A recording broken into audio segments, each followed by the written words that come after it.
Okay, so we're diving into this salsa business, huh? California seems like the perfect place, right? Tacos everywhere. Gotta have salsa with those. We've been going through this SBK guide you sent over, and wow, it's a lot to think about. Turning your love for salsa, Yeah. actually making a living from it, well, it's more complicated than just a good recipe. It's a whole different ballgame. And what's really interesting is that you're jumping into a market that's already booming. I mean, think about it. California is like a foodie's paradise, and the guide even says it's basically a taco lover's paradise. Yeah, totally. And I mean, where there are tacos, there's got to be salsa. But you know what I didn't even really think about? The competition. Right. And we aren't talking about this a little friendly competition here. At least says almost a third of all the Mexican restaurants in California are in Los Angeles. Yeah. Just in LA. So you're walking into like the lion's den of salsa makers. Whoa, 30% just in LA.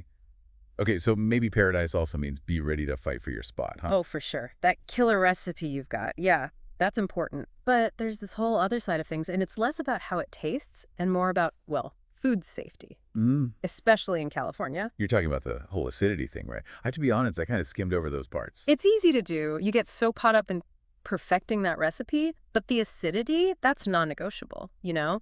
And the SBK guide makes that super clear. This isn't just about taste, it's about how long it lasts, shelf life, keeping it safe, and all those California regulations, you got to meet those. So it's more than just like adding some lime and hoping for the best. Oh, way more.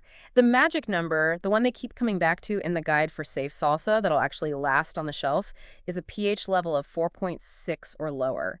You got to get yourself a good pH meter and really understand how what you put in, all those ingredients, how they affect those levels. Okay, starting to see why this guide exists. Yeah. So another thing I was thinking, I figured I could like start small, just make my batches at home in my kitchen, you know, keep it simple, especially while I'm still figuring things out. But then I saw something in the guide about cottage food laws, and I got to say, that's where I started to get a little lost. Yeah, that's where those California specific rules come in, and they can be a real headache. Cottage food laws, they're the ones that say what you can and can't sell if you're making it in your own kitchen. And unfortunately for you, salsa, it's kind of in a tricky spot. Tricky, what do you mean? Like, maybe yes, maybe no. That's not exactly reassuring for new business. All right, so here's the deal. The guide, it says pretty clearly that you can't sell directly to retailers, those big grocery stores or even farmers markets if you're cooking out of your home kitchen. You're basically limited to selling directly to people. So much for my made with love in my kitchen labels, huh? Not so fast. You can still work that angle, but it's got to be within what those cottage food laws allow. They've got all these different classifications, Class A, Class B, even something called MECO, and each one's got its own set of rules about what you can sell and how. Okay, hold up, classes. MEK Hayes. This is starting to feel less like starting a salsa business and more like law school. I hear you. It can feel overwhelming, that's for sure. But listen, these are the hoops that anyone who wants to sell salsa in California has to jump through, you know? Don't worry, the guide goes into all the nitty-gritty details. But for now, the main takeaway is this. There are limits to what you can do from your home kitchen. Limits that probably explain why the guide also talks about renting a commercial kitchen or getting a co-packer involved, right? Bingo! If you're thinking big, like you want to see your salsa on store shelves someday, or even just at the local farmer's market, you got to think about those options. So a commercial kitchen. Like that's like having your own little salsa factory, right? Right. And a co-packer, they're like, I don't know, your culinary superheroes who come in and handle all those giant batches of salsa. I like that. That's a good way to put it. They both have their upsides and downsides, which we can definitely get into later, but it really comes down to this control versus convenience.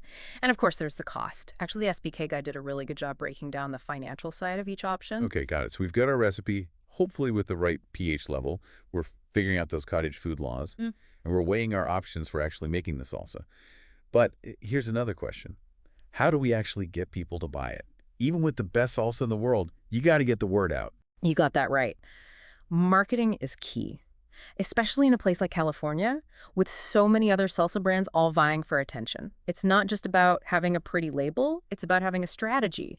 California, it's funny, it's this weird mix of like super trendy and then also really traditional when it comes to food. And your marketing, it's got to reflect that. Okay, now I'm really interested. So what does that actually look like? Are we talking about those Instagram-worthy food trucks, the Yeah. ones selling like artisanal salsa next to classic tacos? Exactly. Food trucks are huge here. I mean, they're everywhere in California.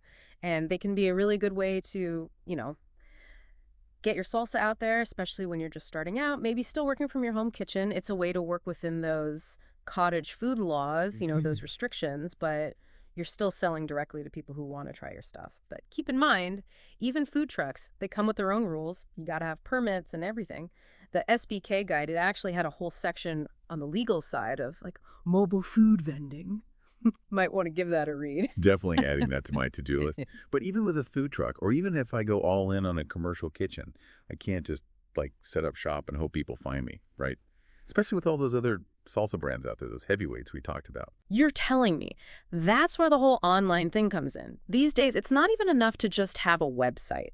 It's got to be good. It has to look good. You got to give people information, and it has to be engaging. People, they really do eat with their eyes first, especially when we're talking about something as colorful and, well, as visually appealing as salsa. Okay, so high-quality photos are a must-have. Yeah. And maybe even some videos, close-ups of people dipping chips into a big bowl of my delicious salsa. Yeah. But what about social media? Seems like everyone and their grandma has a food blog now. There's a reason for that. Social media, it's gold for food businesses, especially in California. It's like everyone here is obsessed with food. The SBK guide mentioned connecting with like food bloggers, people who are influential in that world. And that's not a bad idea, but you also got to create your own cool content. Give people a behind the scenes look at how you make your salsa, post those mouth-watering photos, maybe even do like a virtual salsa making class. Oh, I love that. It plays into that whole experience thing, right? It's not just about the food itself. It's the story behind it, the connection you make with people. It's about community. Exactly. And remember how we were saying California is this blend of trendy and traditional? Well, farmers markets, they're a perfect example of that. They're lively, they're fun, and you can connect with people face to face. Let them try your salsa, really share your story. That personal touch goes a long way these days, especially with everyone stuck on their phones and computers all the time. Okay, so we're thinking online presence, hitting up those farmers markets, but what about like the big leagues? What if I want to see my salsa on grocery store shelves? The SBK guide briefly mentioned distributors, but that seems like a whole other beast. It is a whole different ballgame, and it's not something you just jump into. You got to have a plan.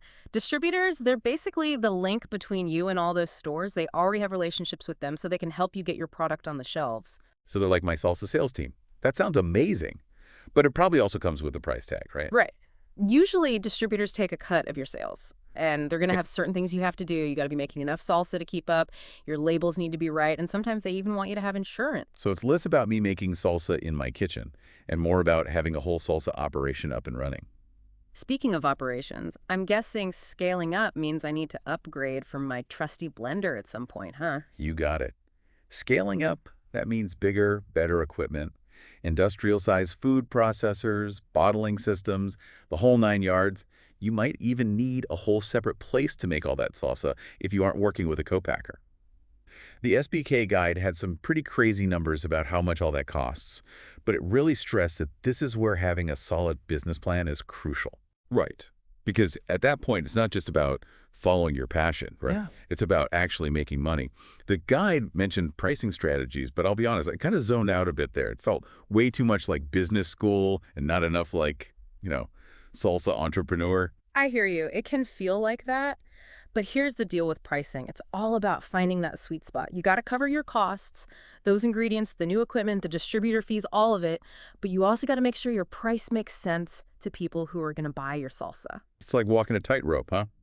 You want people to buy your salsa, but you don't want to end up with a garage full of unsold jars either. Yeah. It's like they always say, even the best product in the world won't sell itself. And after going through this SBK guide, I'm starting to really get what that means for someone like me, wanting to make a go of it in the California salsa scene. It's so true. But here's the thing about food, especially when you're talking about something local, something with that homemade feel. Yeah. It's not just about getting your name out there. It's about connecting with people, really making them feel something. Because there are so many salsa brands out there. You got to have something that makes you different, right? Exactly. And that's where that whole storytelling thing that the guide kept talking about, that's where it really clicked for me. Think about it. California is all about fresh food, supporting local businesses, finding those unique food experiences. Your salsa, it's not just a condiment, it's a way to connect with those values. So if I'm using locally grown tomatoes, or if there's a family recipe behind my salsa, That's all part of my story, right? 100%. People, especially here in California, they can spot a fake from a mile away. They want to know where their food comes from, who made it, what makes it special. If you can tell that story, whether it's on your website, your social media, or even just talking to people at a farmer's market, that's what makes them remember you. It's like when you're standing in the grocery store looking at all those jars of salsa. One might have a cool name or whatever, but the one with a story, the one that feels real, that's the one I'm picking up. Exactly. It's about making it mean something more than just buying a jar of salsa. And that's something that even those big companies with all their fancy marketing, they can't always pull off. This has been amazing. We started talking about starting a salsa business, and now we're talking about pH levels, those cottage food laws, and even how to, like, tell a good story. See, that's the beauty of really digging into something. You never know what you'll learn. There's so much that goes into taking your passion for something like salsa and turning it into a business. And that SBK guide you shared really opened my eyes to what it takes to make it in California. It's definitely not as simple as I thought, that's for sure. But it's also way more exciting. So, to wrap things up for our listeners, if you're out there dreaming of sharing your love for salsa with the world, California's the place to be, but you got to be ready to put in the work. Couldn't agree more. Do your homework, understand the rules, and most importantly, find that thing that makes your salsa stand out from the crowd. And hey, you never know. Maybe we'll be trying your salsa someday from a food truck or even a supermarket shelf.